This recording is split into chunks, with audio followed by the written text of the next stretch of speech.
Ladies and gentlemen, sports fans alike, welcome to another edition of Bill Swerski Sports Talk Chicago, one of the couple, two, three best podcasts around. So sit back, grab yourself a cold one and a Polish sausage, park your keister in the French room, and listen to Bill Swerski Sports Talk Chicago. In Chicago, you know that all sports rock. The Bears, Hawks, Bulls, Cubs, and Sox. Pick your favorite, you can choose, as long as the Packers lose. For everything you need to know, it's Bill Swerski Sports Talk Chicago.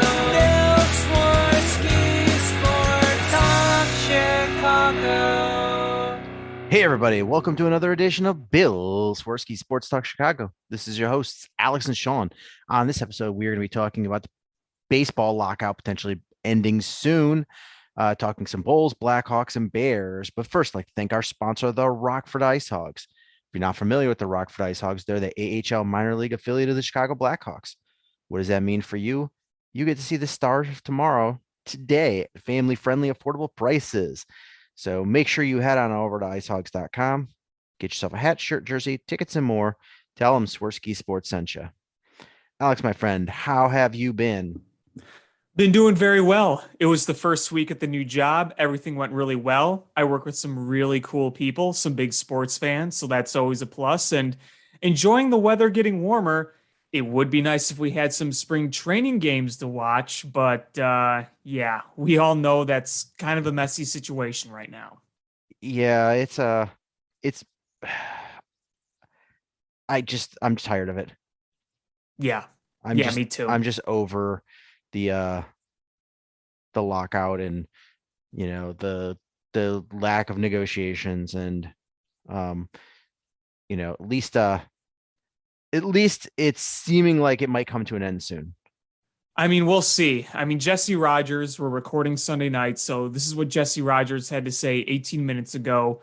Was a productive day of talks, according to a league source. They'll meet Monday morning and keep trying for an agreement before the end of the day/night. That's when that deadline's going to happen, where if they don't get an agreement by, I think, end of day Monday, that they are going to slash away some games in the regular season. So if they don't have an agreement by Monday evening, then it is not going to be a 162 game season. Jesse Rodgers also adds productive doesn't necessarily mean progress towards a deal, but at least they're still talking. So they've been talking for how many days in a row? 4 or 5 days in a row, at least, maybe a little more. Something like that. Yeah. And it seems like every day, you know, they go in and out of meetings. So they meet, they take a break, they reconvene, they review whatever. And every time there's been like that flash of optimism, like, oh, they made this proposal, they removed this, they changed that. It's like, oh, okay, maybe that's something. And then you find out at the end of the day that both sides are pissed off at each other and nothing's nowhere near close to being done. So it's just been that same continuous cycle over and over again. It's like watching the same movie on repeat. And at this point, I don't even know why I'd have any reason for optimism of having a deal done yet. I mean, I know they're going to have to cave eventually. No way in hell can you go an entire season without playing. There is absolutely no way in hell you can possibly do that. But who knows how long this is going to be? You know, maybe you're listening to the show and they struck a deal on Monday. Or maybe not. I don't know. As of right now, Sunday night, I don't have much optimism of a deal coming soon. They just seem way too far apart on things. And there's a lot of issues, a lot of things to break down. There's service time, there's Super Twos, there's all that stuff. John Heyman saying that they're close and that the one sticking point is where the luxury tax threshold will be. And if that's the case, that seems like the most reasonable thing that they could, you know, agree upon, you know. It seems like the players have gone down like $2 million and the Major League Baseball went up $2 million, but they're still fairly significantly apart on that. But, you know, I feel like they could probably meet halfway on this point. because I don't think anybody wants, there to be missed games, and somebody's going to blink. Well, I mean, I hope you're right. I hope people are listening to the show and that baseball is going to be seeing Major League Baseball season happen again. I mean, I'm prepared for any scenario at this point. Nothing would really surprise me. If they had a shortened season, wouldn't be surprised at all. If they caved and they finally got something done, then, you would understand why. Like you said, I don't think anybody wants to miss games. I mean, especially not the players. Obviously, the players would not want to miss games at all. And I know there's been controversy over the expanded playoffs. I know that's a thing. I'm going to tell you, I don't really want expanded playoffs. I don't want half the league in the postseason. And I know I say this as a Cub fan where, it would increase my team's chances of making the playoffs because they're not that good right now. But you know what? They did it to the NFL, and the Bears got the 7th seed in 2020, and that really didn't do anything for us now, did it? No, didn't it? It actually made things worse, I think. It did make things worse because they ran it back again because of that. And if they didn't make the playoffs in 2020, I don't know if Nagy and Pace would come back. I honestly don't know. Yeah, it came down to, oh, hey, we made the playoffs. Like, technically. You fell into the 7th seed. Yeah, I mean, when they expand the playoffs and that's how you made it, and then you fell flat on your face. I don't know if I call that, oh, we made the playoffs. I mean, obviously the Cubs are in a very different position than the Bears were because the Bears were trying to win. They were in what they considered a contending window, where the Cubs are in their next phase of retooling, rebuilding, whatever you want to call it. They're in a transition phase right now. But, imagine they have expanded playoffs and the Cubs make a few more moves to where, I mean, I don't think the Cubs are going to make enough moves to be instant contenders this year. I just don't. But let's say you had uber expanded playoffs and the Cubs made it in. I mean, the equivalent of like the 2020 Bears to me would be like the 78, 79 win Cubs make the last wild card spot. It's pretty much what it would be, right? I would agree. And the thing with baseball is, in this day and age, you need to have a great rotation and a great bullpen to go far in the postseason. I mean, that's absolutely essential. We don't see starters going very deep in playoff games anymore. I mean, not in regular season games either, but I mean, look at playoff games. Look how many times over the past 3 years where teams have just gone opener bullpen day, or they'll let their starter go 4-5 innings at the most, and then they bring in the bullpen to shut it down. While I do think the Cubs potentially have a decently strong bullpen, this rotation isn't exactly postseason deep worthy as it stands. At best, it's a solid rotation. At worst, it's just not very good. If everyone plays at their top level, if Stroman is Stroman and Hendricks returns to form and Wade Miley does what he did last year, maybe Adbert Alzolay takes that next step and, maybe Justin Steele continues to grow or Alec Mills pitches okay as a 5. I mean, you can see a solid rotation there, but you're not going to see a World Series contending rotation.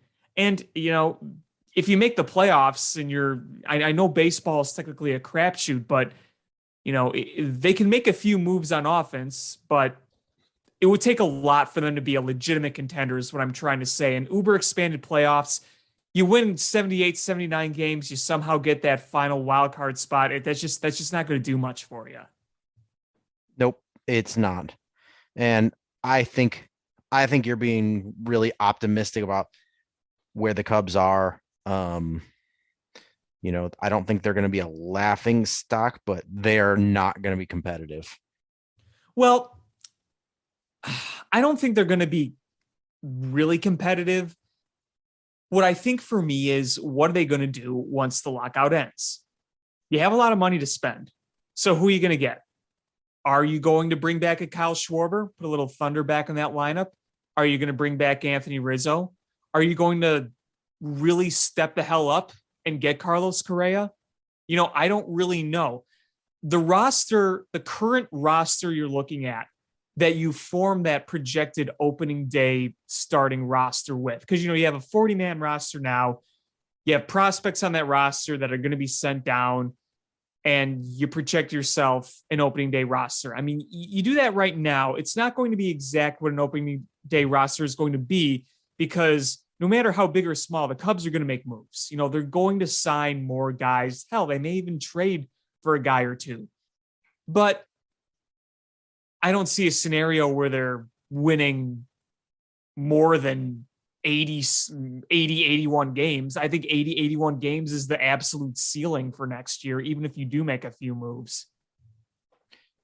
I mean, is that enough for them to, even if they were to make the playoffs, even hint at contending? No, not for a World Series. Not for a World Series. I mean, look at the NL around them. The Brewers are going to be competing for the division title, as are the St. Louis Cardinals. Your powerhouse is going to be the Dodgers. Mm-hmm. Going to be interesting with the Braves, because I don't know if you've been reading things, but Freddie Freeman's certainty going back to Atlanta doesn't seem so certain anymore. Where's he going, though? I don't know. What if the Yankees got him? Think about this for a second.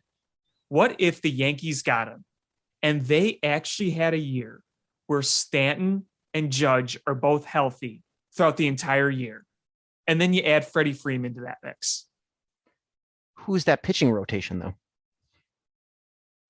Well, you got Garrett Cole. Yeah. Is Luis Severino actually going to pitch this year? I don't know. I mean, maybe they trade for somebody. The Yankees have assets. I mean, it's tough for them because they play in such a good division. You got the Red Sox, you got the Rays, and the Blue Jays are on the rise too. They're building around for Vladdy Jr. and Biggio's kid. That's a talented roster right there on its own. That once again is probably going to be one of the most competitive divisions, if not the most competitive division in all of baseball. But, in terms of Freddie Freeman, what if the Dodgers got him? I'd be sick. Yeah, don't even pretend like that could happen. I don't want to hear it. Oh, I would just vomit everywhere. He ain't coming to the Cubs, I can tell you that much. Yes, absolutely. Agree with 100% there. When it comes to first base, it's two options. It's all of Frank Schwindel, or you bring Anthony Rizzo back and you kind of platoon the two between DH and first base. I know this is probably going to be an unpopular opinion. I'm fine if they don't bring back Anthony Rizzo. I'm going to add to your opinion. I'd rather bring Kyle Schwarber back. After the year he had last year, and the NL guaranteed to have a DH, and you need power. You need power in that lineup. Anthony Rizzo's got solid power, but he hasn't been the 33 home run guy that he's been in a few years now. Sure, he can maybe hit you 20 to 25, but I think you need close to 40 home run power if you want to take the next step forward in this. And Kyle Schwarber can give that to you. Yeah, I am more like, I'm not going to say I'll be mad that if they bring Rizzo back, but I would probably lean towards why. I don't think you're going to get the production you think you're going to get. At least I think now he's seeing that maybe his market isn't what he thought it was at one point. Yeah. I mean, you're probably right on that. You know, he's on the wrong side of 30. He's not ancient, but he's on the wrong side of 30. And he's got the back issues. You know, those are two things right there. I would definitely not be upset if they brought him back by any means, but I'm also not one of those people saying like that it's an absolute must. Now, if you were to ask me who I think would be the most logical person to bring back from a player standpoint, it would be Chris Bryant, but I highly doubt that's happening. My gut feeling is he does go to Seattle, but I think Kyle Schwarber would be an ideal guy to bring back. And he's not going to cost nearly as much as Chris Bryant. He's going to give you more power production than Anthony Rizzo. And you got a DH spot now. I just think it makes the most sense. If you had to pick between the two, and Bear or the Cubs brass came to you and said, "We sold a lot of pumpkins at Gallagher Way. We can pick one of the two players we can afford," and they offered you Nicholas Castianos or Kyle Schwarber, who are you picking? I would probably go with Castianos. A little bit more of a complete player. You know, Kyle Schwarber, he walks, he hits home runs. With Castianos, he might not have quite the power that Kyle Schwarber has, but he could still hit 20 plus.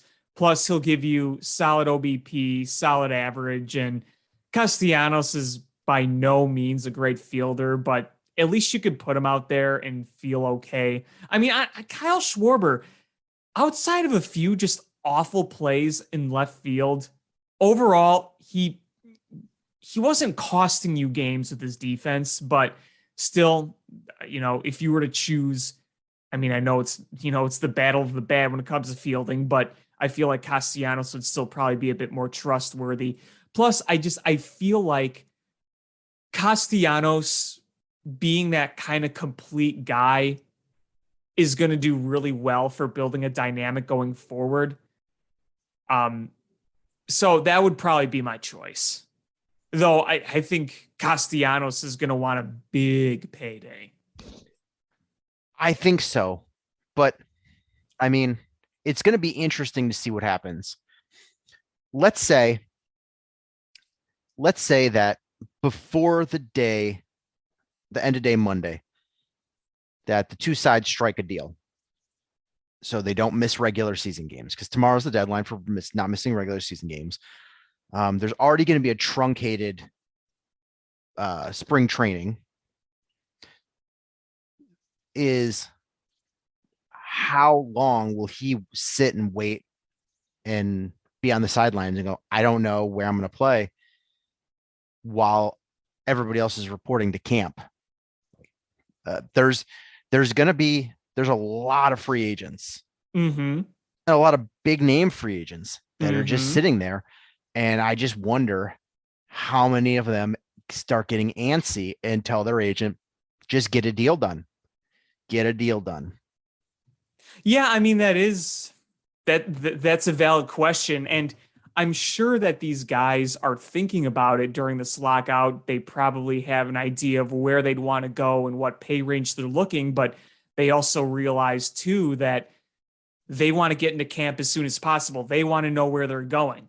Because look, if you strike a deal and you're not going to miss any regular season games, you got to get your ass to camp. I mean, it's already going to be March. March 1st is Tuesday. And then the season starts, the last week of March? That's only a few weeks. Yep. And I mean, you look at the list. Carlos Correa, who's the SI ranks as the number 1 overall free agent. Freddie Freeman, the number 3 overall. Chris Bryant, the number 5 overall. They really put Freeman under Correa? That's surprising. Anyway, go on. Trevor Story, who's the 6th ranked free agent overall. Nick Castellanos, the 11th ranked. Clayton Kershaw is still available.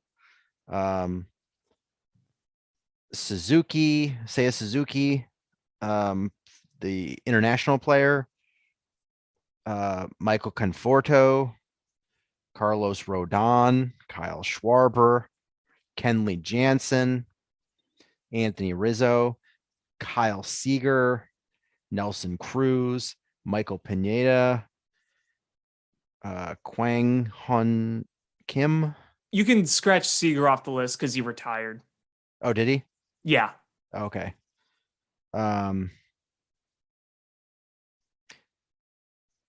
Jorge Soler, Eddie Rosario, Zach Greinke,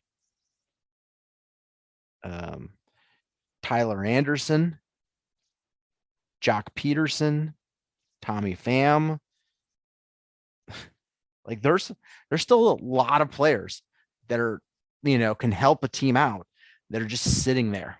Yeah, and I think if you look at the Cubs perspective, I know we want Carlos Correa, but I think Trevor Story is more realistic of that group.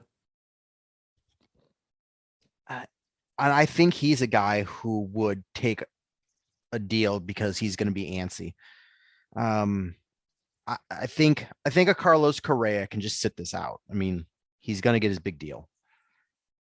And I think it probably comes quick.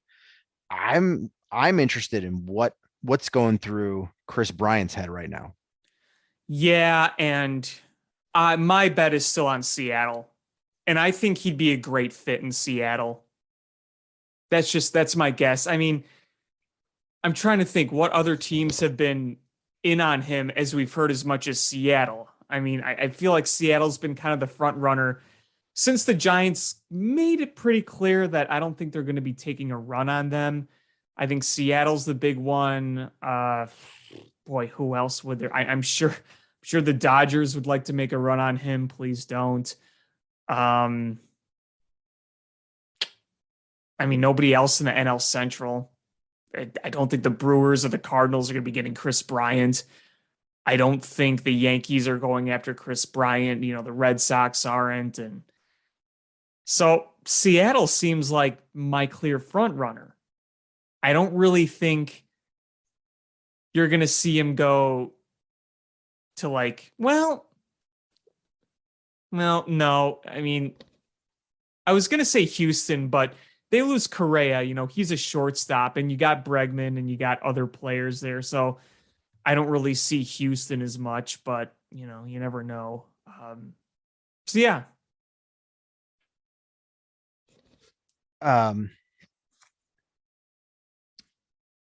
Yeah. So I'm just hoping a deal gets done, and I just want to see the deal start coming fast and furious.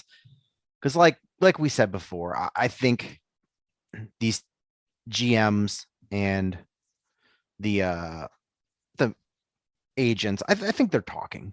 I think they're not gonna sit on their hands this whole time and not try to get something done. I mean, maybe it's informal, maybe they're not talking numbers and specifics, but gauging interest. I'm sure they don't want any sort of paper trail of official offers, but they're probably ballparking numbers.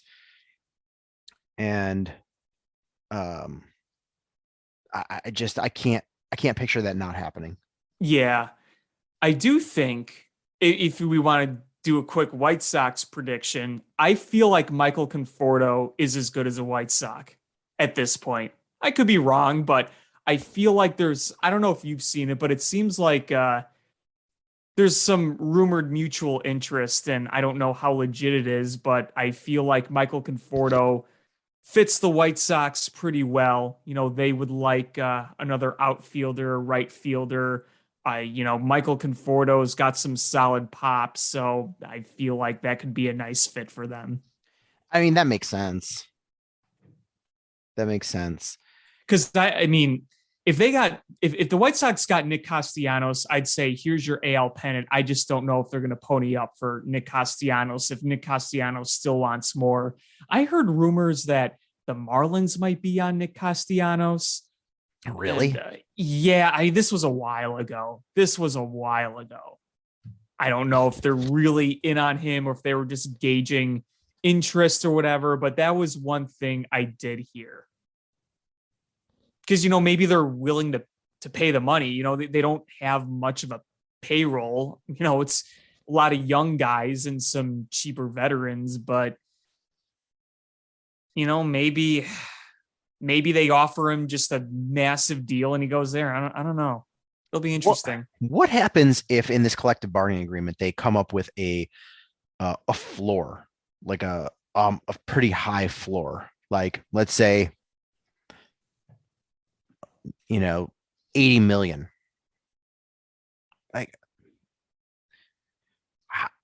Like some of these teams are low payrolls. Are they going to have to start signing random free agents to high salaries to meet that money? Yeah, and I read something somewhere about like revenue sharing when it came to like the Oakland A's, because the Oakland A's are famous for being one of the lower spenders because, Moneyball and everything. It would be kind of interesting, though, if like the A's and the Marlins were basically told, look, here's your floor. You're going to have to spend on somebody or some few people, like a few people. You have to go out and be like, all right, well, I'll take that guy. I'll take that guy. I'll take that guy. Like, imagine if the Miami Marlins, let's say there was a salary floor and they just wanted to spend some money to get on there. Okay, we'll just offer a massive deal to Nick Castianos, and then we'll make a few other moves over a few years and try to see what happens. And, if the floor doesn't move and we're still spending enough money, then we can do what we did with Stanton and so many of our other players and ship them off. Jeff Passan reports that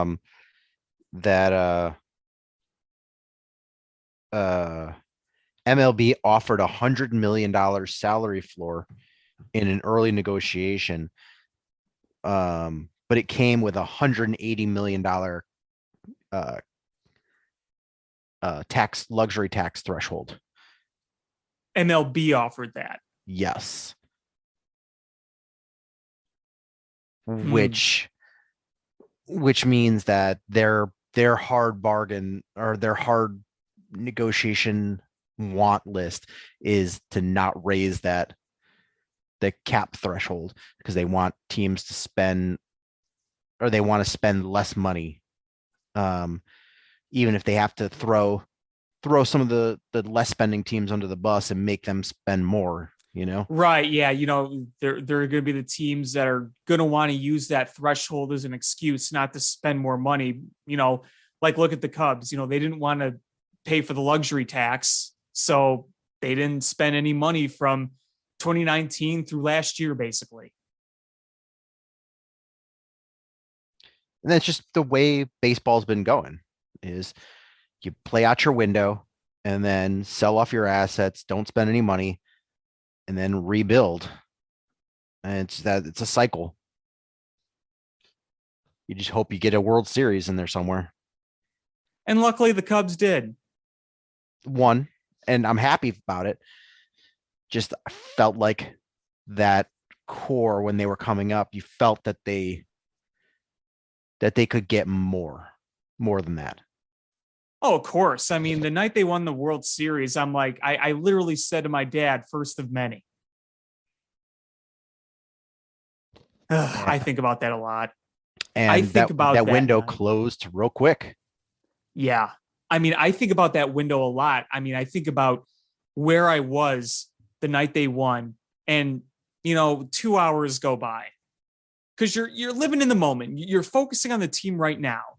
And then after a few hours went by, I kind of sat down, I celebrated outside. I came back, had a victory beer, blasted "We Are the Champions," by Queen over our stereo system. Then I kind of sat down. I'm thinking, man, this is just the beginning. Like, think about how young this team is. Like, Rizzo was like 26. Bryant was like 23, 24. Baez was in his younger 20s. Schwarber was in his younger 20s. And, at the time, we still had a bunch of prospects in the farm system. We still had Eloy Jimenez. We still had Dylan Cease. We still had Jamer Candelario. we still had no, we traded Torres for Chapman, so we didn't have Torres, but we had some of the others. And I thought, man, like there's going to be so much more to come. And then September of 2018 happened, and it just never rebounded. I mean, September 2018 is when the window really shut, like unofficially shut, where, they didn't suddenly turn into an awful team, but their shot at making a legit lengthy run was over. And when that happened at the time, I thought it was just kind of a bump in the road. I thought, okay, the Brewers did unthinkable and things just kind of went to crap. We'll jettison Addison Russell. We'll make a few more moves. We'll be fine. And they didn't make those moves, and they hung on Addison Russell, and, they haven't won a playoff game since. So, you look at the South Side, and I'll tell you this, the South Side fans, your window is built to last a lot longer than the Cubs. I mean, the way that you've locked those guys down, you got them signed for another 5-6 more years with the extensions of guys like Eloy and Robert. And, I'm going to be honest with you. I feel like based on pure talent, these guys are talented than the Cubs team I watched. But, you got to execute, obviously, from start to finish to win a World Series. And you're going to have plenty of chances to do it. So, but at the end of the day, you never know what holds for you, but cherish every moment you have, because you never know how long you're going to have it. It was a bitter defeat for the White Sox in the playoffs this year to go out with such a whimper, but this ain't the end of the road for you. You're going to have plenty of years where you're going to have a prime opportunity to win a championship. So my advice from a Cubs fan to a Sox fan that saw multiple, playoff appearances, enjoy every single minute you can, because the next thing you know, it could be all over and you could be selling off everything. I hate rebuilds. With that said, though, following this farm system has been fun, and every passing day when I see more on Christian Hernandez and James Triantos and Owen Casey and Caleb Killian and Jordan Wicks and Pete Crow Armstrong PCA dudes. I'm kind of excited for some of these kids. I know not everyone is going to turn out. Not every prospect does, but if the Cubs can actually develop right, then, we might have an exciting next young wave of Cubs coming up over the next 3-4 years. Fingers crossed. I'm just going to tell you this right now. For any Cubs fan, and you, Sean, that has yet to look at some of the footage, go look up James Triantos and just listen to the contact, that sound of the ball leaving the bat when he swings. It's pretty. I'm just saying. I'm here for it.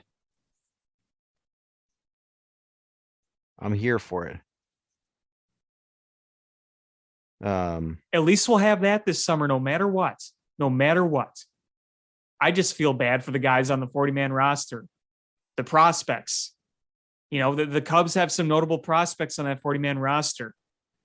You got Braylon Marquez, you got Alexander Canario, you got Alexander Vizcaino, you have Nelson Velasquez, you have, I think, Corey Abbott. Yeah, Corey Abbott is still on there. So it's kind of a bummer for them. But all those other prospects, they'll be playing. Brennan Davis, get to see some Brennan Davis. And I don't know about you, but I recommend all baseball fans, let's bring us some MLB minor league action to our living rooms by subbing to MILB TV. It's not that expensive. You can get access to all your club's favorite teams, If you're a Cubs fan, you get the iCubs, you get the South Bend Cubs, Myrtle Beach Smokies. White Sox fans, you can get the Charlotte Knights and the Birmingham Barons.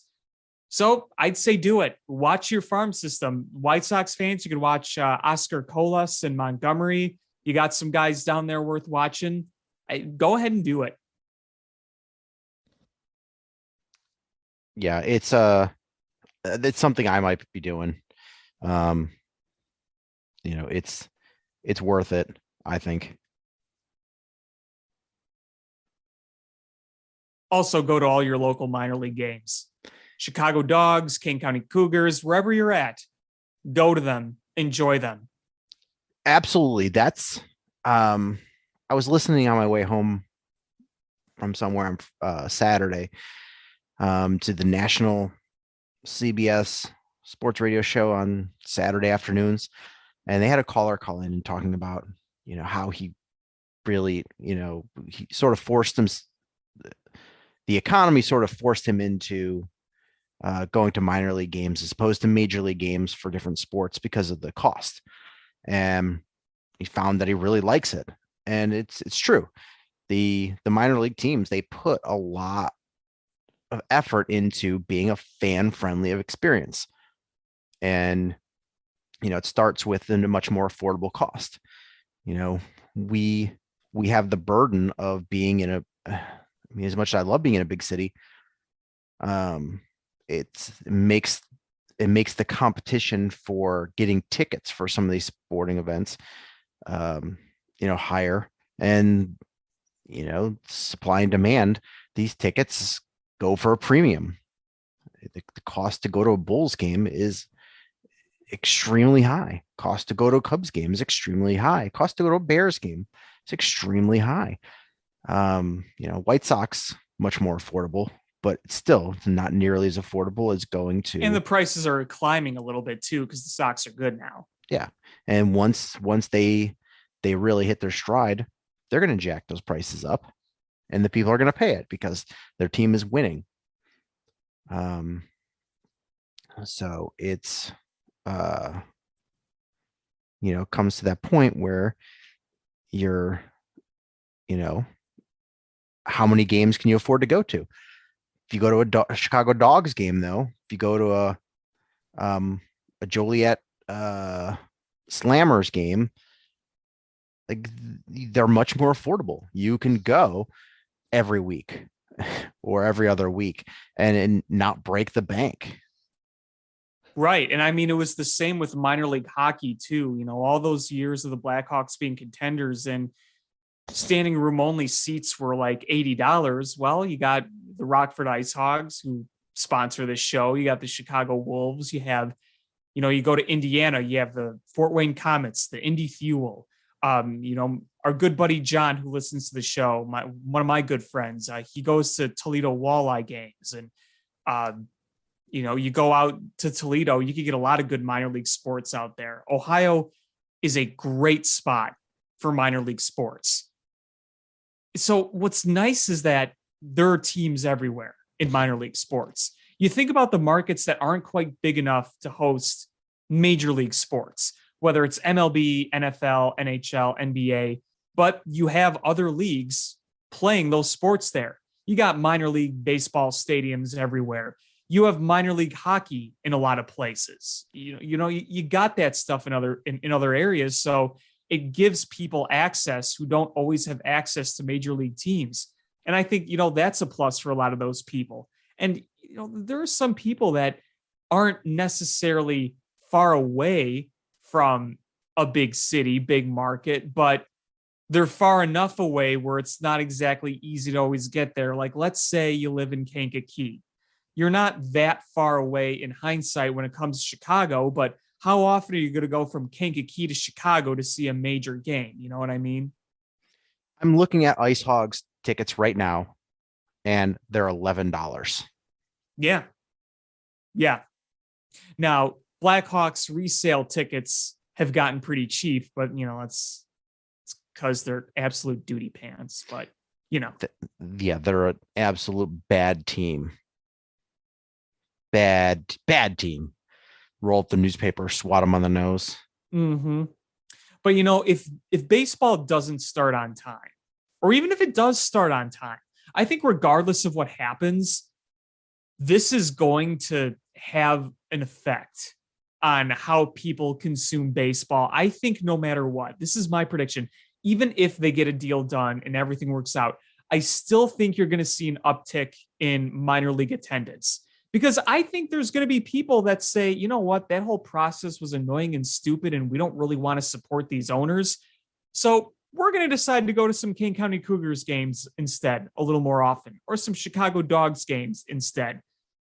That's just my prediction. I don't know how much of an uptick it'll actually be, but I do feel like minor league sports is going to get a little more loving this year, no matter what. I hope so. Before we move on to another team, I want to tell you a quick story. So last night I was out at Cobra Lounge, and I was wearing my Bow hoodie, and two guys came up to me and they were like, "Is that like Ball the podcast?" And I was like, "Yeah." I'm like, friends with Big Dave and Chris, and they were like, "Oh man, love Big Dave. We listen to Lockdown Bulls podcast all the time." And they were so excited to see somebody wearing a Ball hoodie. And I was like, that's cool. I messaged Big Dave right there after they walked away. And I was like, told him what happened. And he was super excited. And that's got to be, a good feeling to see like that there's that in the wild, there's all these people that are fans of what you do, And, I told him, I was like, oh, if you listen, if you do follow Dave on Twitter, and they were like, yeah. And I was like, well, like, I'm half of Swerski Sports on like the podcast that he retweets. And he's like, oh, that's awesome. And he's like, I've seen it. I'll check it out. So it's like, that's cool. It's kind of neat to run into people that, are super fans of what your friends are doing.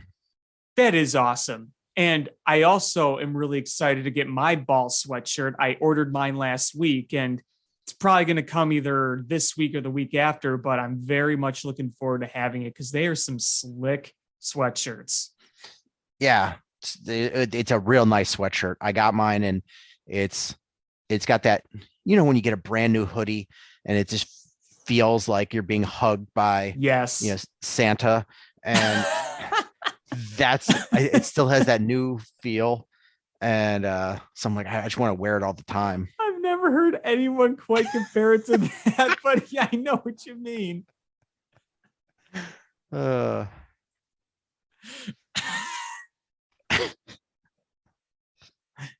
by Santa. Okay. I guess it's better than being hugged by like Dick Butkus or something. Or Ding Dong George. Okay. It feels like you're being hugged by Ding Dong George while he's picking you up from baggage claim. Imagine if Ding Dong George had a gig like on a weekend to be Santa Claus at a mall, and he's walking in with like all his bear stuff. He just goes in the back and just puts on the Santa suit, doesn't even bother like putting on like the stuffed pillow underneath his chest. He just puts on the coat, and like the beard just hangs down. He's still got his glasses on, and he's still got his bear shoes on. What would you like for Christmas, little boy? I'd like a toy soldier, and I'd like a toy fire truck too. Here's some Bears tickets. Yeah, here's some vouchers for some RC Cola and one of the concession stands at Soldier Field. Glad you're a fan. Bear down. What if George is this, the secret identity of Bear Man? That would be so cool. Bear Man is actually George. Or if the Viking guy was really the owner of the Vikings. That would be amazing if you were a super fan of the team you owned. Well, when they do show the Virginia McCaskey box on TV, you really only see Virginia McCaskey. Yeah, you don't see George. That's because they keep showing George, but he's in costume. He got his makeup guy. It's like at San Diego Comic-Con once, like there are celebrities that want to walk the floor, but they're told that it's going to cause a mob scene where just people come rushing to him. So one time, Robert Downey Jr. was like, I want to walk the floor. And they're like, well, you have to wear a disguise. So he wore an Iron Man costume. And everyone was so like, sick. and he just walked around and everyone just thought, oh, hey, it's just a guy dressed as Iron Man. But really, it was Robert Downey Jr. dressed as Iron Man. That is so cool. The next coolest thing is George McCaskey dressed up as Bear Man. Like one year, there was a dude dressed as Darth Trump. And so he had the Vader helmet on with the Donald Trump like toupee, and he was wearing a golf shirt. And I got a picture with him just because I thought it was funny. And later on that day, people were like, it was Mark Hamill. Really? Yeah. So I'm like, I've got a picture of myself with Mark Hamill dressed as Darth Donald Trump. Real Mark Hamill or CGI Mark Hamill? No, it was not. It was not Sebastian Stan. It was with real Mark Hamill. Sebastian Stan. I have to say though, in the latest season of Book of Boba Fett, well, I guess there's only one season, but you could pretty much consider the last few episodes as episodes of Mandalorian. But I got to say, they really stepped up their game with the CGI Luke, I think. I thought it looked pretty good. You know what's funny is I've seen people on Twitter be like, doesn't really look like him and looks fake. And I was like, he looks more real than the actual real Mark Hamill from the holiday special. Yeah, I know that's I know we're not holding our standards high when we're comparing it to the holiday special, but you're absolutely right. Like in the holiday special, it looked like they put like Whoville makeup on Mark Hamill, like he was dressing up like Cindy Lou Who. Yeah, it does kind of seem that way, doesn't it? Somebody wrote that and thought it was a good idea. Just remember that. Somebody thought that the Star Wars holiday special was a good idea. Now, Celebrating Life Day. Well, I guess when you think about it, though, like the holiday special, you can consider it so bad it's good, right? No, that it's so bad that it's bad still. Okay, I'm just saying it's memorable. People talk about it. That's true. It is memorable. It's. I don't want to say it's got a cult following, but it's got like a legendary like reputation to it that it's so bad. It's, and the funny part is like they try to clamp down, so that's never seen anymore, but it's on YouTube, I think. Yeah, it was on YouTube when I looked a few years ago. Yeah,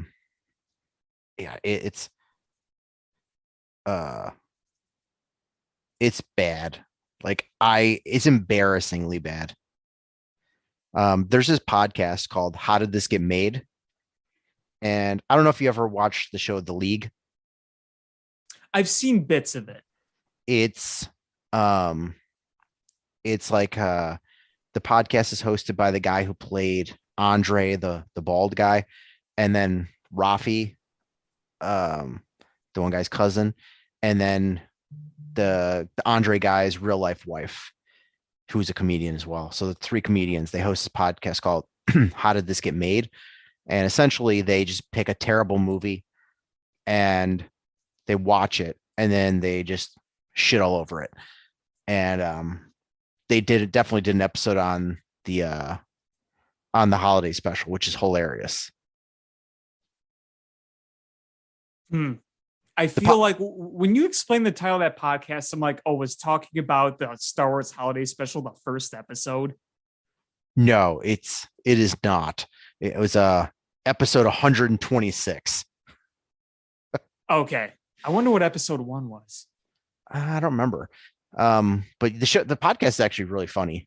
They just, and then they do like these mini episodes where they just give updates on stuff, and then they tell you what the movie they're going to watch is, so you can feel free to watch the movie if you want that they're going to just shit all over. All right. But it's really funny. They usually get like guests. Hey, I'll have to check it out. And now I'm curious of what the first episode was. Was it Caddyshack 2? I wouldn't be surprised if they did that one. Have you ever seen Caddyshack 2? The first one was Burlesque. Burlesque. I don't know if I know that one. It's Cher and Christina Aguilera. Now, do they talk about movies that are like meant to be good, but they're bad? Like, do they include like low budget where everybody knows who's making it? It's not good, but it's for pure entertainment. Usually they do like mainstream big budget movies. So they've done like Mac and Me, Drive Angry, Sucker Punch, The Love Guru, Green Lantern, the live action Smurfs movie, Geely, Leprechaun in the Hood. Have they done Son of the Mask? You want to talk about shit.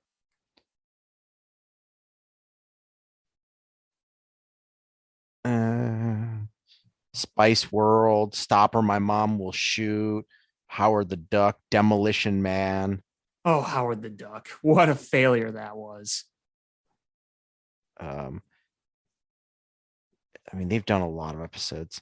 If they haven't done Caddyshack 2, I need to suggest to them Caddyshack 2. Or have you ever seen the original biographical film made in the 40s about Babe Ruth with William Bendix? Mm-mm. Oh my God, it is so horrific that Babe Ruth himself basically saw it on his deathbed and he hated it.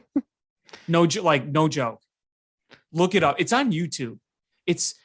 First of all, it's historically inaccurate. I mean, if you know anything about Babe Ruth was married to his first wife, Helen, and then she died in a fire, and he ended up going, though before she died in a fire, she ended up going with Claire. And in the movie, he's like this young pitcher with the Red Sox, and he meets Claire, and it completely ignores Helen. That was a big part of his life. And there's a scene where he's playing in a game. He hits a foul line drive and hits a random dog that is on the field. And this kid like starts crying. He's like, "Oh, gee, babe. Oh, what did the dog ever do to you?" He's like, "It's okay, son. I'll take him to the hospital." So Babe Ruth scoops him up in the middle of a game and runs this dog to a hospital. He's like, and they're like, "This is a people hospital. I don't care. This pooch needs to be attended to. You do this right now, Sonny Jim."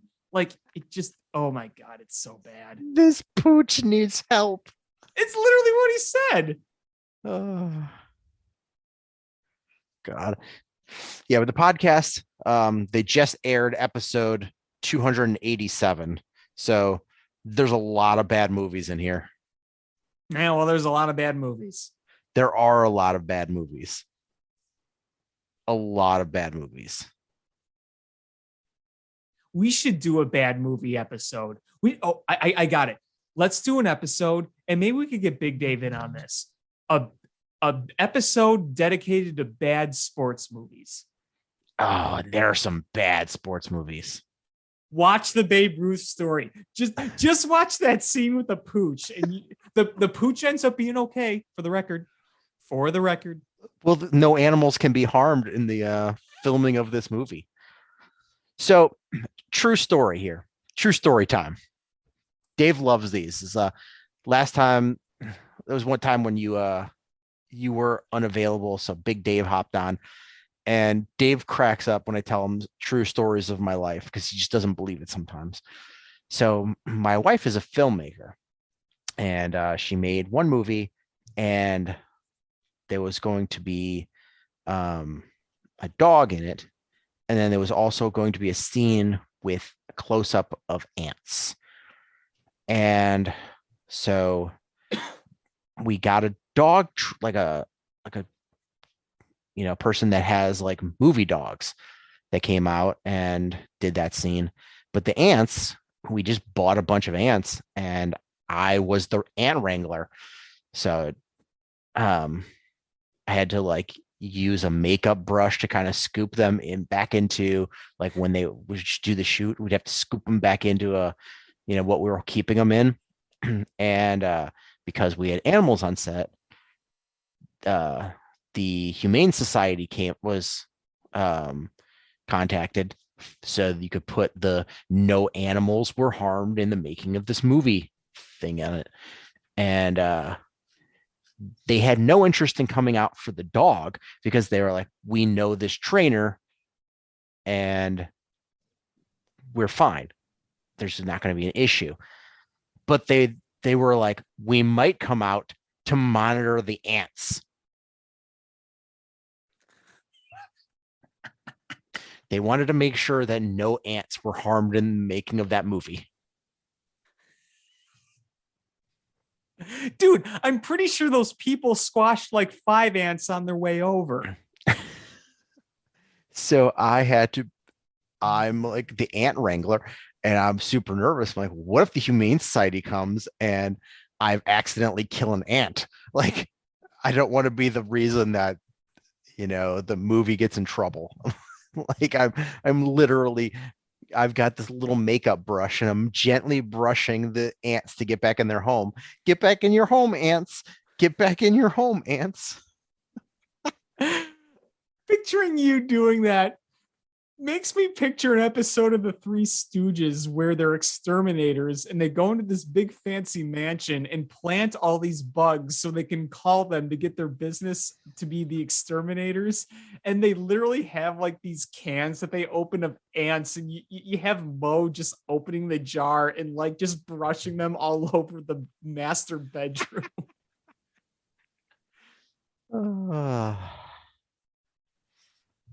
Where do you want to go to next? Well, Bulls, there's a lot of things to talk about when it comes to the Bulls. Really fun to see DeMar DeRozan continue to dominate. And this is a really tough stretch coming up. And I really, really, really wish we could have pulled out that game against the Grizzlies.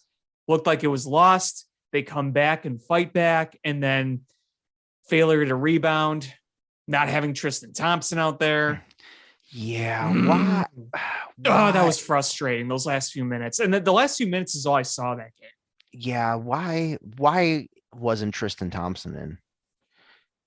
Like, I don't understand. I think the rotation is going to need some work. That's on Billy Donovan, is because I think he's been so used to, going in survival mode. You're like, hey, we've got like 7 guys we're willing to play, and everybody's playing basically the full game. To now, you're starting to get healthy. You're going to have Alex Caruso back soon. You're going to have Lonzo Ball back soon. You're going to have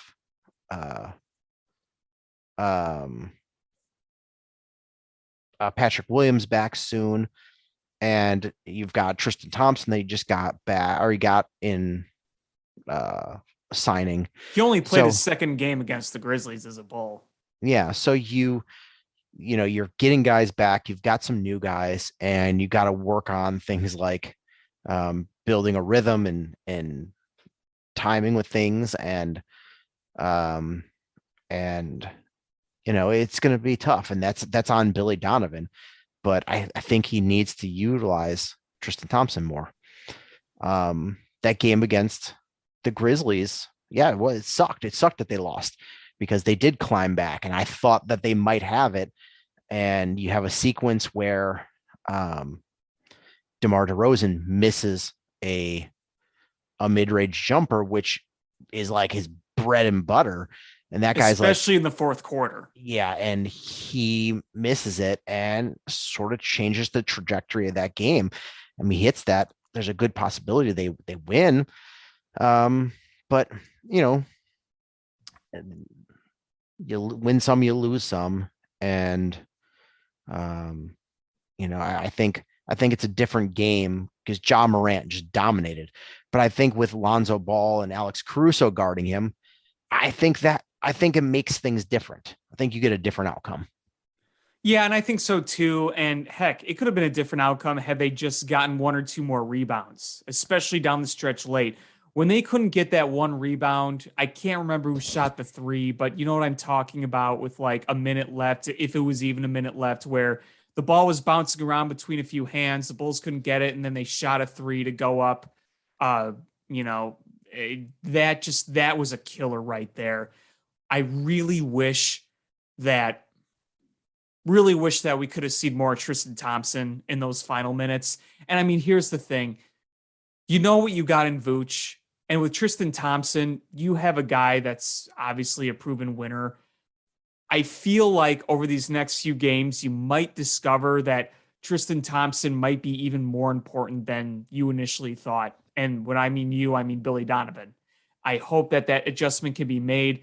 And I was really trying not to spew off some hot takes about Vooch last night because Bulls Nation, including myself, tends to get a little frustrated with Vooch when things don't go exactly right. You consider what you gave up for him, and you consider some of the inconsistent play. And look, Vooch has played overall pretty well over the past month or so. All things considered, has played pretty well. But man, when you get a guy like Tristan Thompson in here, and you can immediately see the difference that he makes, I feel like some of these crunch time minutes, you got to get more of him in there. I think so. And, you know, the thing about Vooch, it's funny, is I don't think he can ever put the whole package together where he's playing good defense, rebounding, scoring, and being efficient. It's like 2 out of 3 is best he can do. And there's some games where he's an impact on defense and he's rebounding a lot, not scoring. There's some games where he's scoring a bunch, but he's not rebounding. Yeah. And I think at this point, when you're pretty sure you're going to make the playoffs here, it would be a big surprise if they don't. But, you're gearing up for the playoffs, and you just sort of have to know those limitations. You're like, all right, it is what it is. And you just figure out a way of how you're going to deal with that. How are you going to manage to work around this? Right, exactly. So I think Tristan Thompson is that answer, but it's coming up with that rotation that makes sense and figuring out, how you're going to manage those minutes and in what situations are you going to take out Vooch, put in Tristan Thompson, or are there going to be times when Tristan Thompson's playing the power forward and you've got both guys in there at once with a big package? Well, you consider this too. You consider that both guys are really experienced, but look at the teams that Tristan Thompson has played on in his career and look at the situations he's been in his career, whether it's regular season or playoffs. I feel like experience in certain situations, it may sound cliche, but I do think that does make a difference. Yeah, I would agree. But, I read a critique about the Bulls, and at first I got a little annoyed, but I was like, now that I think about it a little bit, it's pretty accurate. It's the Bulls do not have, elite players that are elevating this team, that it's a collective team that's playing well, and they need full strength to be the most competitive that they can be. And I would say, yeah, it's true.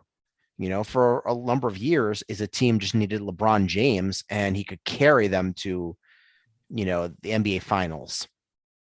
And, the Bulls aren't that team. Sure. You have DeMar DeRozan playing, MVP caliber level, but, is he going to carry you all the way to the NBA finals by himself?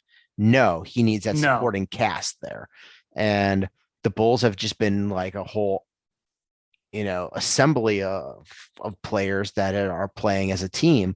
And, when you don't have the full assortment of players, that, you can definitely have moments of struggling. And they've experienced that with how many players that they've had out consistently. And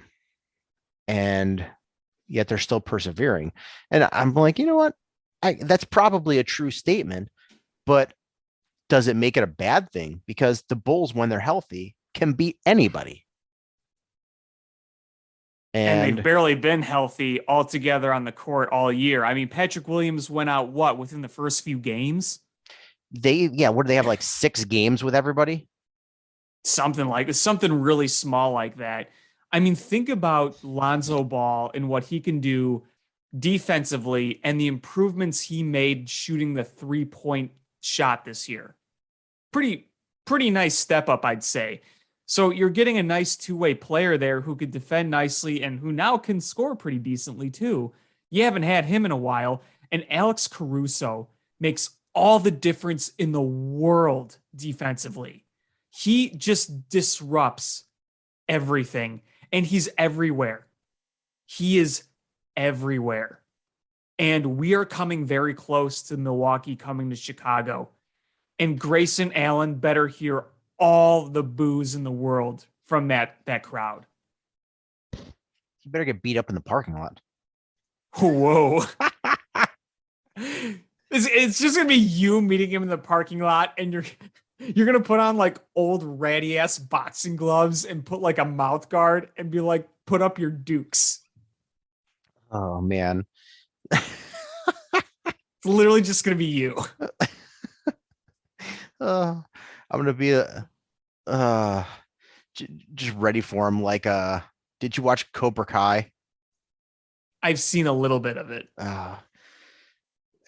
But I can get your reference. Yeah. What's all that red stuff all over your hands? Are you bleeding? No, it's meatball sauce. I fueled up. I'm like Popeye the Sailor Man with his spinach. It's me with my meatball sauce.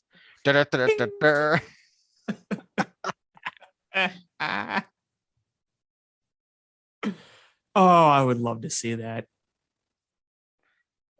Tonight on NBC Sportsnet, some meatball fan takes on Grayson Allen.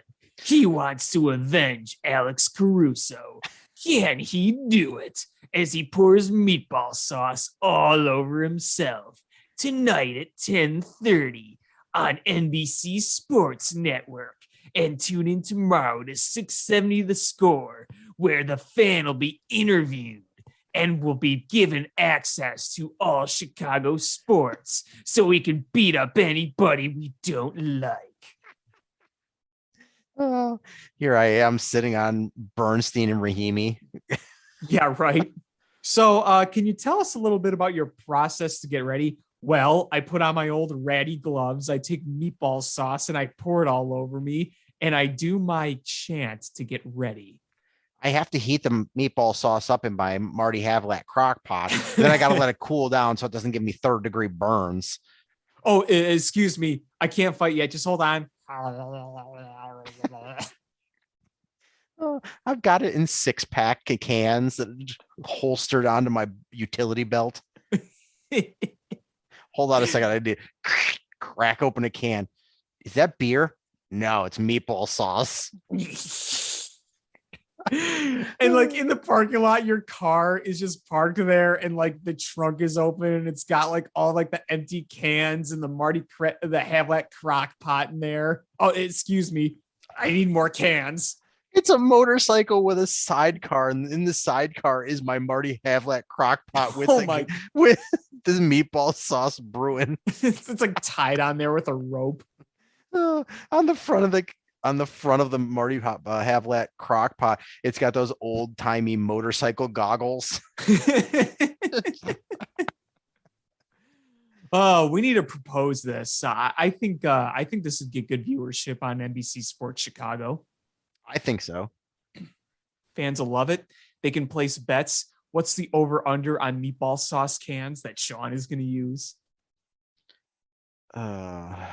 But yeah, I mean, but the Bulls are going to be fine. This is a really tough stretch. They're going to pull a few of these games out. They took care of business on the first the first game of this stretch with um Atlanta. I mean, it wasn't as a pretty win, but it was a win. They got the Heat, I think, tomorrow, which is going to be a tough one. But I think the Bulls are going to be able to eke out enough wins to hold probably a top 3 spot, maybe top 4. Yeah. It's reasonable. But there's a team that I don't really want to talk about. And that's the Blackhawks. Though Friday night was kind of fun. It was fun. And I could just imagine all the goalies and former goalies that were sitting and watching that game getting PTSD for how many goals were scored. Well, if you thought that was something, my buddy Chris was at the Wings game last night. Did you hear about that game? Yeah, that game was ridiculous. 17 goals, 10-7 the final score. When I saw that, I'm like, man, did they travel back to like 1941 and play that game? Like, just no goaltending and no defense. It's pathetic. Yeah. I mean, it is fun when you score that, but it is not good hockey when that happens. No. But back to that Blackhawks game. I mean, the Devils' defense really stinks. I mean, it really, really stinks, but the Hawks have struggled to score so badly.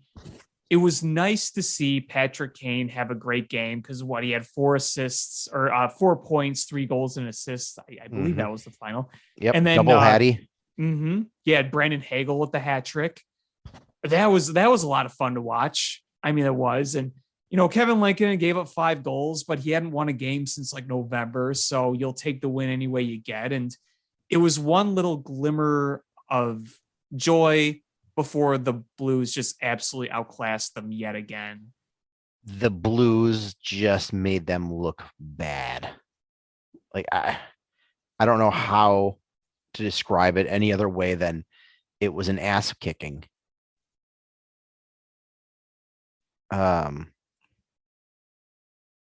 And I just, like, I don't know how to assist, talk about this game other than this is what the Blackhawks look like against good teams. They're nowhere in the same class. No, it's not even close. I mean, it looks like an AHL team is playing an NHL team. And the Blackhawks, it was the reports are that the Blackhawks are down to 3 finalists for their GM position.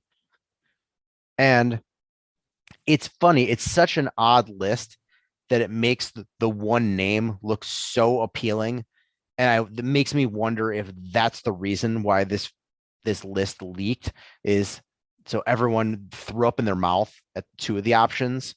And then they were like, well, the third option didn't make me throw up in my mouth, so I'm totally ready to accept it. And the first name on the list is assistant GM Jeff Greenberg. The fact that there is a baseball assistant GM on this list is pathetic. The other name is Kyle Davidson, the interim general manager. And I'm like, both of those names just make me want to throw up in my mouth. And then so you're like, oh, the last name is Tampa Bay's director of hockey operations. And you're like, oh, hey, a winning program. The most successful NHL team over the past, 5 years? Yeah. Oh, hey, I will take that. There's no throw up in my mouth. And that's the guy who I'd like the most, obviously. Well, yeah, because it's the only one that makes any sense out of those 3. I mean Kyle Davidson, I don't think would be the worst, but I don't necessarily want them to do that because I feel like it would just be, again, very uncreative. And clearly how many years has he been with this organization? And so he's part of the problem of that they've created. How do you keep this guy? I know it's ultimately Stan Bowman, but he And I was think there he was are at the noticeable table. differences. There are noticeable differences between him and Stan Bowman. So I don't want to fully have all the Stan Bowman stink on him, but it feels like there's at least going to be a little bit of that. There's got to be some of it. I mean, he's at the table for some of these dumb things. I want a fresh start, and I definitely don't want a baseball person running the hockey team. So that leaves us with one option. And is he the best option? I have no idea. Of those three, is he the best option? Absolutely. Without a doubt. Which is why I don't think we're going to get him. Because it makes too much sense. It does make too much sense. If it's Kyle Davidson, I'll live with it. But if it's Jeff Greenberg, the Blackhawks are going to be like just taken to task by every hockey, sportscaster. They're just going to beat that team up. Part of me would kind of chuckle if that happened, not gonna lie. I mean, it would be on par for the course. You'd watch Rocky throw a big temper tantrum, an old man temper tantrum. Like, why did you guys hire a baseball person to run your hockey team? That's none of your business. You're not part of this organization. Get the hell out of here. We did it before and it worked out great. What are you asking those kind of questions for? Why don't you take that up with my son, Daniel? Daniel, you stay out of this. You mind your business. You mind your P's and Q's, mister. Here, Granddad, give some Werther's Originals. Isn't it sad that we now look at Rocky Wirtz just like we looked at his father? He did it to himself. Yeah, he did. I can't take any blame. This is not our him. Yeah, it's all on him. Like he could have just rode off in the sunset and like he had, and you'd just be like, okay, forgotten man, go quietly into the night. And he's just like, nope, gotta double down on this. When Danny Wirtz became CEO, if I were Rock, I would have just stepped the hell away. Like, I don't need to worry about it anymore. I don't need to be in the spotlight anymore. I don't need to be involved anymore. Just let my son run this shit and just be done with it. But he can't do it. Nope. And he had to remind everybody that he's part of a family that, was never liked in Chicago, whether it was Arthur Wirtz or Dollar Bill Wirtz. And now he's just him with some Stanley Cup wins and not quite as dumb when it comes to business decisions, like taking games off television. Something I'll never understand. I mean, you look at some of the mind-numbing stuff that some owners do, but the idea that your poorly attended games need to be blacked out in the local market because it's not fair to your season ticket holders. It's been like 16 years since that, and it still blows my mind. Mm-hmm. And I believe that Danny Wirtz wants to do well. I just don't know. I don't know how good he's going to be at making hockey decisions. I really don't. That's why he shouldn't. That's why you hire somebody. It's the same thing with the Bears. Just hire somebody and get the hell out of their way. You sign the checks. I'd say hire Marian Hossa to be your president. Hire Marian Hossa, give him the keys to the car, and say all hockey decisions, that's on you. Like Danny Wirtz shouldn't be anywhere near hockey decisions. It should all be on his staff. But I don't know how it's going to work. And like I said, I think Danny Wirtz will have the right intentions. I just don't know if he'll be good at it or not. We'll see. We'll see, because this is going to be a long rebuild. Yeah, you could say that again. And we have that Seth Jones contract for how long? A long time. And we can't tank because we don't have a first round pick. Truth. God.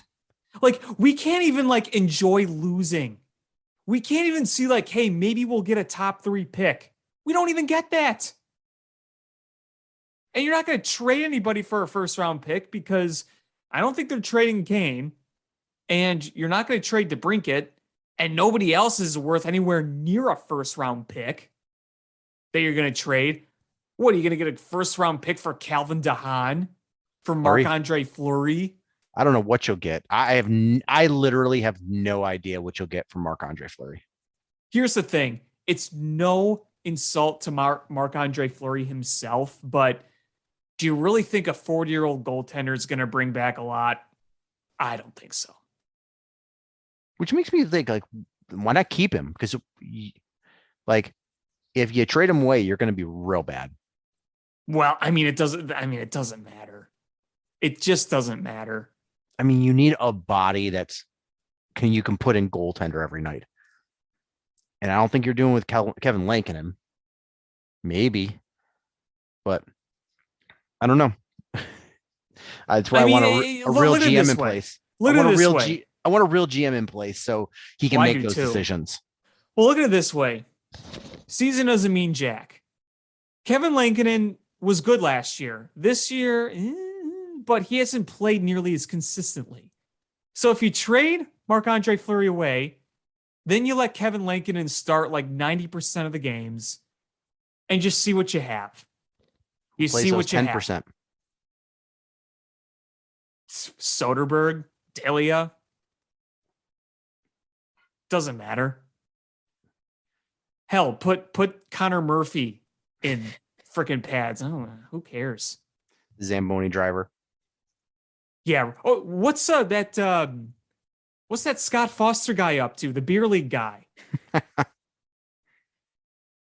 He was playing goalie for the Red Wings last night, apparently. Hey, Scott Foster, his save percentage career-wise is 1,000. I love hockey because there's stories like that of just a random person just gets to come in and play. There's no other sport where you can say that, really. Like, none. Do you think there's a reserve linebacker, or you think that there's we need our bullpen catcher to come and throw an inning, or we need somebody to play point guard. We have this schmuck that sits courtside and gets free tickets and eats peanuts every night. Yeah, let's tune him up to get a point guard with all our point guards hurt. There's nothing like that. Quick, Cairo Santos pulled a hamstring. Can you come in and kick this 54-yard field goal? Random guy in the stands. Oh, yeah, I can do it just fine. Do you remember after the Cody Parkey missed kick in the playoffs? Remember when Goose Island had that competition? It was so embarrassing. Not a single field goal. Not only not a single field goal, I never saw anybody kick over the fence that was there to simulate a player jumping up and trying to block. Oh, yeah, like they had it was like one of those barriers that you see on a highway. I didn't even see anybody kick it over that. Well, some guys just flat out slipped. They didn't even make contact with the ball. A lot of people slipped. It was just kind of funny, to be honest with you. That was genius marketing by Goose Island, by the way. I think people learned that day that it's not easy to kick a field goal. No, it's very hard to kick a field goal. I mean, if you go and actually look at how far away 54 yards is, and then to try to kick a ball there, you're like, the hell, I can't even kick the ball that far, let alone through the goalposts. No. Most people couldn't kick a chip shot 25-yarder. No, probably not.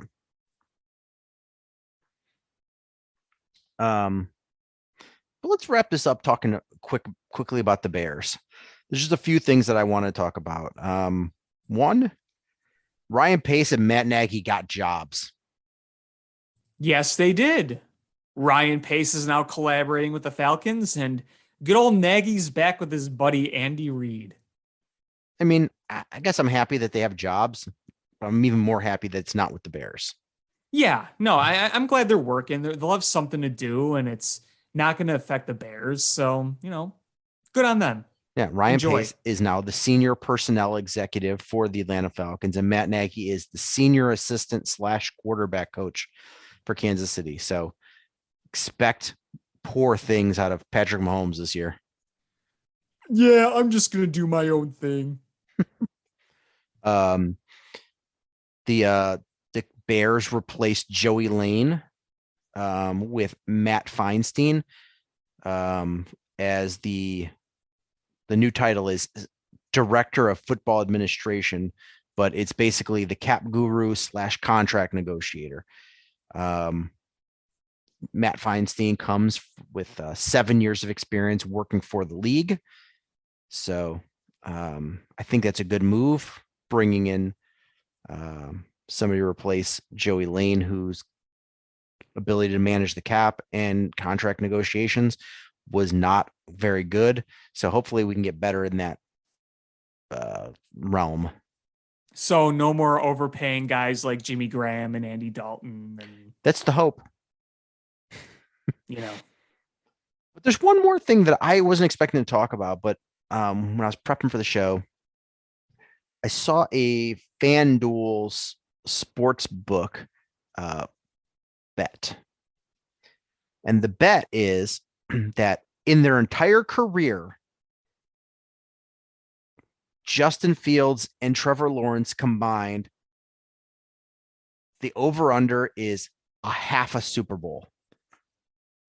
So essentially, Vegas is saying that they don't think that Justin Fields and Trevor Lawrence combined will win a Super Bowl at any point. okay. Well, when you play for the Bears and the Jaguars, I guess it's hard to be as optimistic.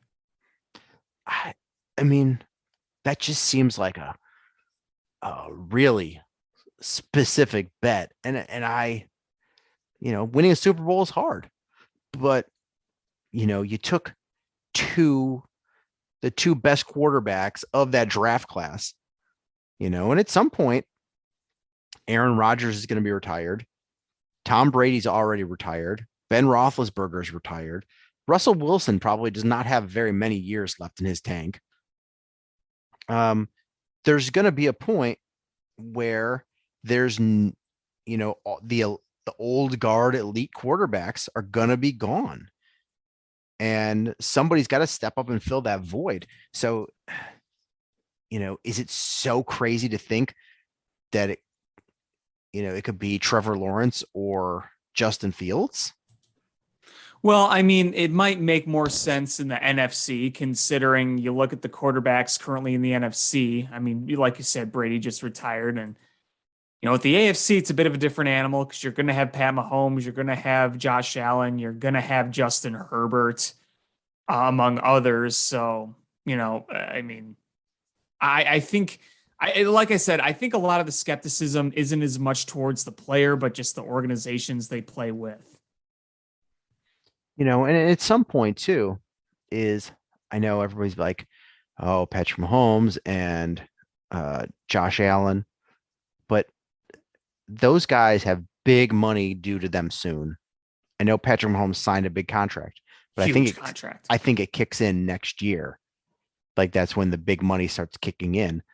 And there's never been a team that won the Super Bowl where they spent more than 13% of their salary cap on the quarterback position. Yeah. So, well, I mean, we saw that contract and we're like, they better win some Super Bowls soon because they're going to be paying a lot of that.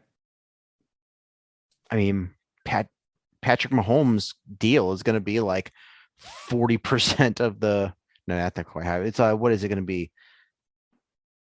Like 20 something % of their salary cap. And that's huge. That's still huge considering how many players on an NFL roster you got to pay. Yep. The salary cap counts towards the top 53 highest paid players on your team. So, what is it? 208 million? Is that the cap? Something like that. 208 million divided by 53. That means the average player is making $3.9 million. Suddenly you pay somebody 45 million, and that really just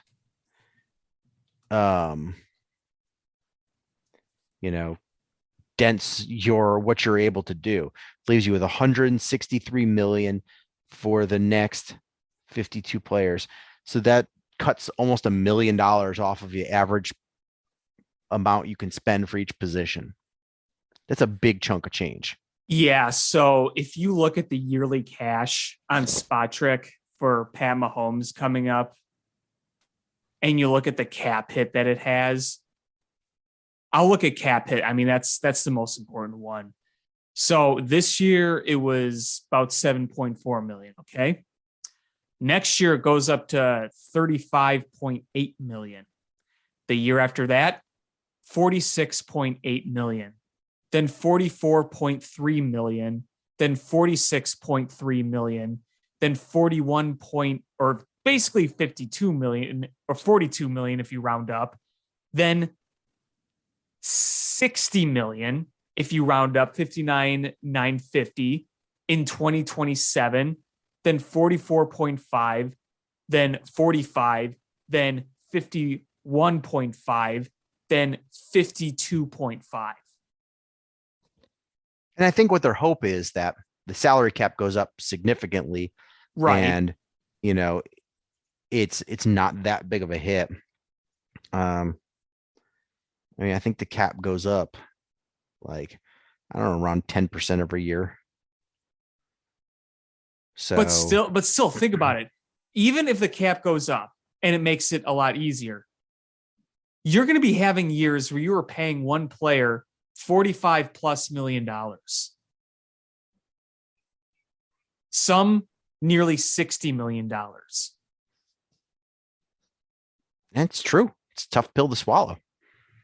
So the hope is that with Justin Fields, you can establish a winning team while he's still on that rookie deal.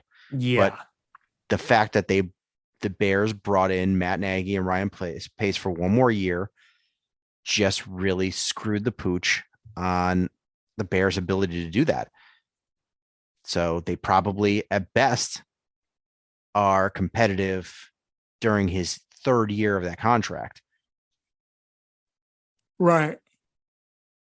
If Aaron Rodgers leaves, which I don't think he will, but if he leaves, then maybe you have a more open shot to compete for a division title. But even so, I don't see a scenario next year where the Bears are going to have a Super Bowl winning team.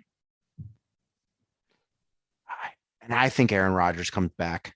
Yeah, I think so too. I think they're going to give him a deal where he's paid like $45 million a year. And I don't know how they're going to fit it into their salary cap issues. But if they do bring him back, they are going to be, I don't think they're going to be anywhere near a good team because they're going to have to dump so many good players. Well, I think Aaron Rodgers and Devontae Adams will keep them in the mix, but I don't think they're going to be winning 13 games necessarily. Yeah, I'm not saying they'll be terrible, but that defense is going to take a big hit because they're going to have to dump some of their talented defensive players. Right. But you know what? I'm here for that chaos. Love it. Well, yeah, I mean, like I said, there's part of me that wants Rodgers and Devontae Adams to stay. Because if you trade Rodgers for a buttload of picks, they get started on their rebuild right away and they could turn it around really fast.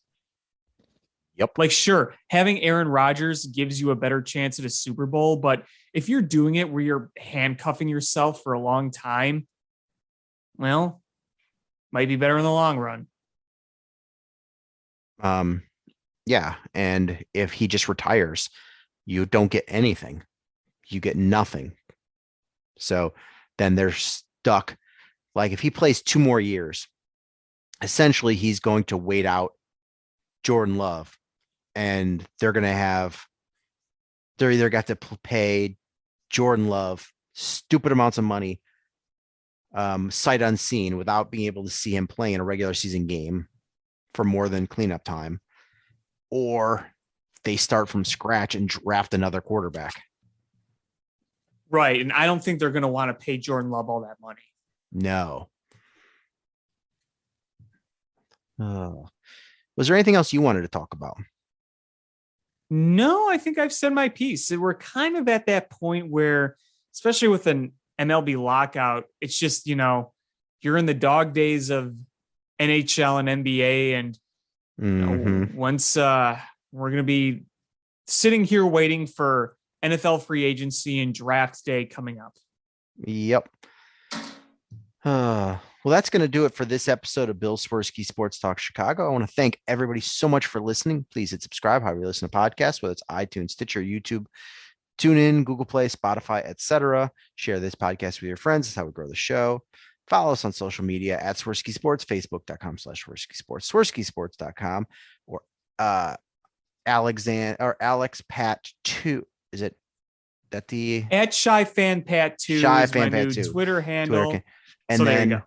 And then AlexanderJPatCreative.com for all of the cool stuff that Alex does.